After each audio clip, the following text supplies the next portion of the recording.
किसी ने बड़े कमाल की बात कही है कि काश इंसान भी नोटों की तरह होते, हम रोशनी की तरफ करके देख तो लेते कि असली हैं या नकली। नमस्ते दोस्तों, मेरा नाम है आरजे कार्तिक। आपके लिए एक छोटी सी कहानी एक राजा की जो अपने अंगरक्षकों के साथ में, मंत्री के साथ में जंगल में गया था शिकार के लिए, और अपने अंगरक्षकों से, मंत्री से भटक गया था, दूर हो गया था, रास्ता भी भटक गया था। बहुत देर से घोड़ा दौड़ा रहा था लेकिन कहीं उसे रास्ता नहीं मिल रहा था। जंगल के बीच में उसे एक छोटी सी कुटिया दिखाई दी। राजा ने सोचा कि इस कुटिया में कोई तपस्वी मुनि महाराज होंगे, अंदर तपस्या कर रहे होंगे, जाकर के उनसे एक बार बात करते हैं। जब अंदर राजा पहुंचा तो राजा ने देखा कि एक नेत्रहीन संत जो थे वहां तपस्या में बैठे थे।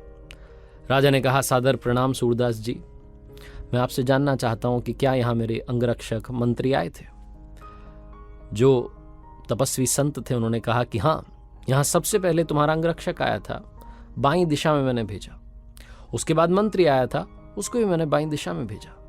उसके बाद राजन आप आए हैं, आप भी बाईं दिशा में जाइएगा, सब लोग आपको मिल जाएंगे। जो कहा गया उन तपस्वी संत के द्वारा राजा ने वो फॉलो किया। वो घोड़े पर सवार हुआ, बाईं दिशा में लेफ्ट टर्न लेकर के चल दिया। जो ऑर्डर उन्होंने बताया था उसी ऑर्डर में लोग उसे मिले। राजा को पहले मंत्री मिला क्योंकि पीछे निकला था, उसके बाद में अंगरक्षक मिल गए जो बॉडीगार्ड साथ में गए थे।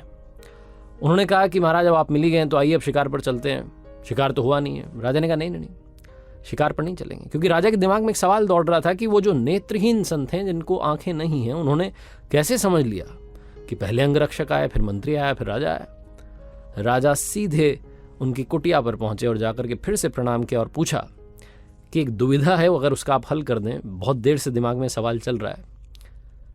आपने बताया कि सबसे पहले अंगरक्षक आया, आपने बाईं दिशा में भेजा, फिर मंत्री को भेजा, फिर मुझे भेजा। मैं समझ नहीं पा रहा हूं कि आपने पहचान कैसे की, आपको तो दिखाई नहीं देता है। वो जो तपस्वी संत थे उन्होंने कहा कि राजन सारा कमालवाणी का है, बातों का है। अंगरक्षक आए तो उन्होंने कहा, है अंधे, कहाँ है रास्ता, बता हमें किधर जाना है।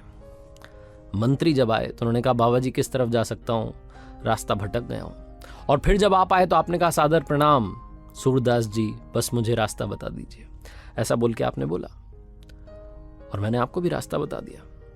जिन शब्दों का चयन लोगों ने किया उस हिसाब से पता चलता है कि कौन से लोग यहां से गए, और इसीलिए मैंने आपको यह समझाया कि कौन पहले गया, कौन बाद में गया, और आपके बारे में बताया। राजा ने प्रणाम किया और बोला कि यह बहुत बड़ी बात आज आपने मुझे सिखा दी। छोटी सी कहानी है, कहानी खत्म हो गई, लेकिन आपको बस ये मैसेज देना चाहता था, ये बात समझाना चाहता था कि जिंदगी में, करियर में अगर आप आगे बढ़ना चाहते हैं, एक अच्छा इंसान बनना चाहते हैं, सिलेक्शन ऑफ वर्ड्स बहुत मैटर करता है। आप क्या शब्द बोल रहे हैं, आपने कौन से शब्दों का चुनाव किया है, किन वर्ड्स के साथ में आप लोगों को बुला रहे हैं, लोगों से जब बात कर रहे हैं तो क्या आपका कम्युनिकेशन स्टाइल है, बहुत मैटर करता है। आज की कॉम्पिटिटिव वर्ल्ड में कम्युनिकेशन इज द की। बहुत इंपॉर्टेंट है कि आप सही शब्दों का चुनाव करें, सिलेक्शन ऑफ वर्ड्स आपका बहुत अच्छा हो, उसके साथ में आप आगे बढ़ें।